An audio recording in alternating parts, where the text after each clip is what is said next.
ngasi Pangjadrababu nai wak mana pumnamaki maphamda ingaktabu sarai yetli malim leipaknano hana khurumjai Pangjadrabana miyamgi mangda thuganjagadoriba warigi paring asidi khurumba amadi khurumba karino masi karamna tawbagi haibi paring pathak kardang seidamjagi Pangjadrabana aigadaba yawana haihuda hairuidaba yawana haidoki taksi karannakhiba tawhaidabu tawki khangjadaba mapala e ujadabana mami tamli haira pumnamaki magai phamda ahi dababu haiki ngahi dababu ngaki salai dababu satchiba pumnamaku ngakpiu sanbiu pubiu haidan pumnamaki maphamda hanna khurumjai khurumba haibasigi wahanthok piba tarabadi asoiba aranba langjakhiba tungda lakadaba asoiba aranba kaya ngakpiu haijaduna haksangi kaya ingitna khanghan uhanbabu khurumba haina khangnabasu yai khurumba haiba wahiyasa khu amadi lumba haiba wahi aniyasa masina wahile khu haibana asoiba aran akai hatta haudiba sarku khu hairaga khang aduga lumba haibasina fattaba sarukto madu khumjinba lumsinba kupsinba ngakpiba kanbiba masibu khangnai haina tak khurumba matamda fi rolda taikini motkini haiduna fi takalaga khu uhanduna khurumnaba karigumadasu uzai madubu khurumbagi wahanthokti khu lumsinba khu khanjin laga khurumgadabani haida takpir khurumbagi thawong asibuna thawgalon kawi haida Shintakpa Shintak tak Khurumba Makhal kayam le masibu thawgaloni makhal haina su khang ahanbada singu lairembe singda khurumba gi makhal ama ani subada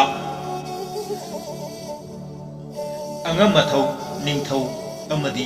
leimaren singda khurumba ama ahum subadana leibak miyamda thawgalor utna khurumba ama mari subadana mari mata ngai se hallamada khurumjabagi makhal asumna khurumba moong asa makhan marida khurumnai khurumba matamda afaba mapa thungnanaba singulai khurumbadadi yariba makhai nongpo amadi awang ona khurumbiu haid tak adu leiba miyam khurumba matamdadi maigi arepa leike haibi sonabung changbada nongpok chingkhai ani kar natragana kaupru nongchu ani kar changnai khurumbagi moongdi ahanbada santhong onduna khurumgani mathangda sonabungda ahum subada khambaida mari subadana khamlen phamliba miyam khurumba manga subada mangso ta khurumgani taruk subada nagi phampham maning oduna phamliba ahallon sinda khurumgani aduga loirakpada ipu iben sing ahallaman ima iben sing tungda phamliba mayamda khurumgani karigumbada pung isai yaw oirabadi santhong maigaida hana khurumlagani mathangda mathawbungda khurumgani ahum subada pung yaiba isai hanba hon pangba isai khumba asumna mathang khurumlaga phambai phamlen mangso nahapham ahallaman imai ben khurumgani haina tak Khurumba Makhal Maong Mapal Thokna Kaido Khurumba Maong Khongsu Kutsu Sang Tingtok Tuna Kongyang Wasang Tabagum Maina Malian Lady Sinduna Khurumba Maong Amalay Masip Unemba Haidanako Khurumba Makhal Asidasu Maong Makhal Anile Aman Singu Lairemba Lairembi Khurumjabada Khurumba Makhal Ama Aduga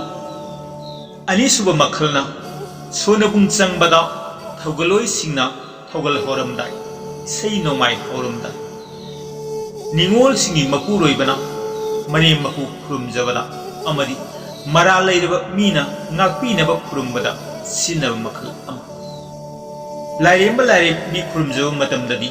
Oigi Khongda Yetna Thangat Padana Lairemba Khurumjaba Matamda Aduga Yetki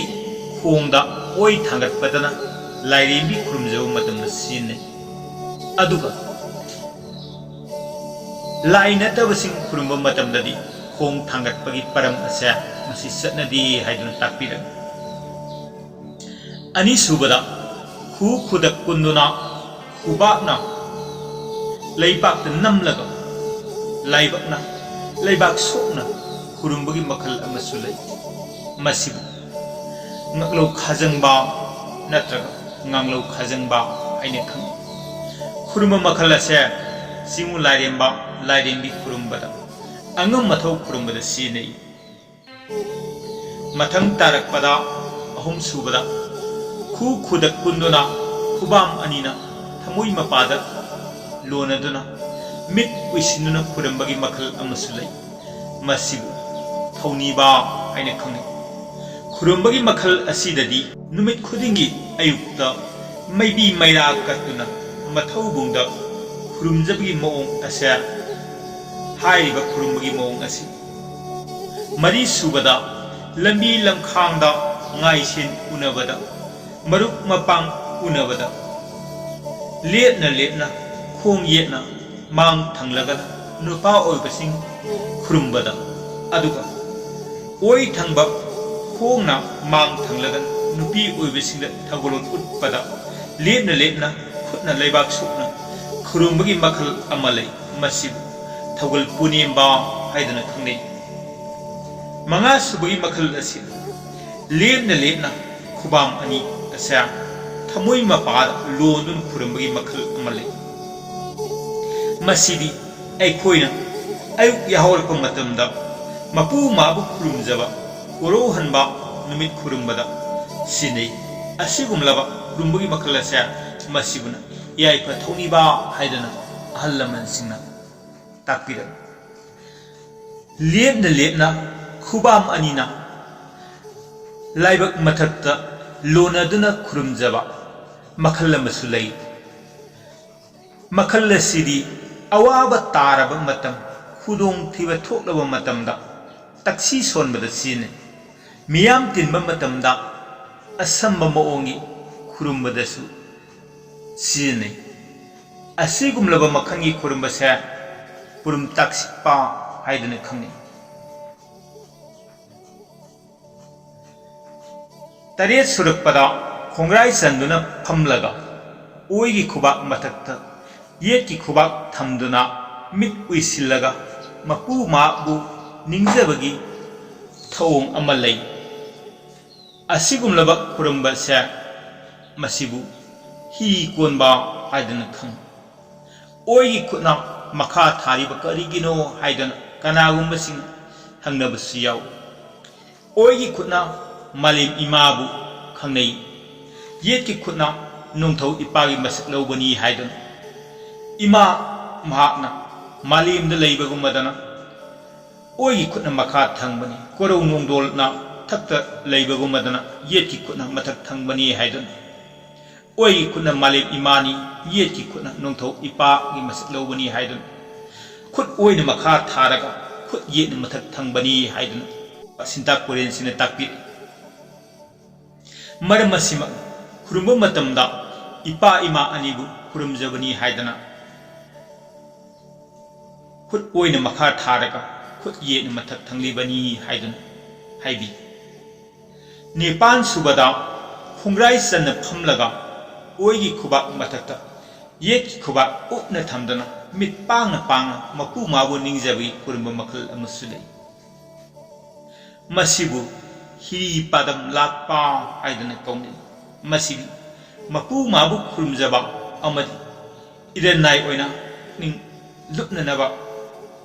ning singsinbada sinaba makhal amani mapan subagi makhal asina khong khut san saduna leimaida namduna maige on duna khurumbagi makhal amasulai masidi angam mathau khurumbada sonabung changbada khurumbagi maong samna mapu ma bu khurumjagi maong da sine hairiba khurumbi maong ase masibu aikoina luruk thienba haina khangni kana gumba singna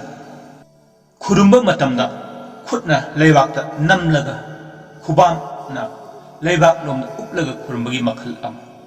aduga kana gumba singna khutna leibak mathak longna khurumbagi makhal ama makhal ani thokna thambiram akhang ahi singna takpibada upna khurumjagi paramase masin mapu maonda nasana nai tawkhiba langjakhiba kunong ngakpiu haiba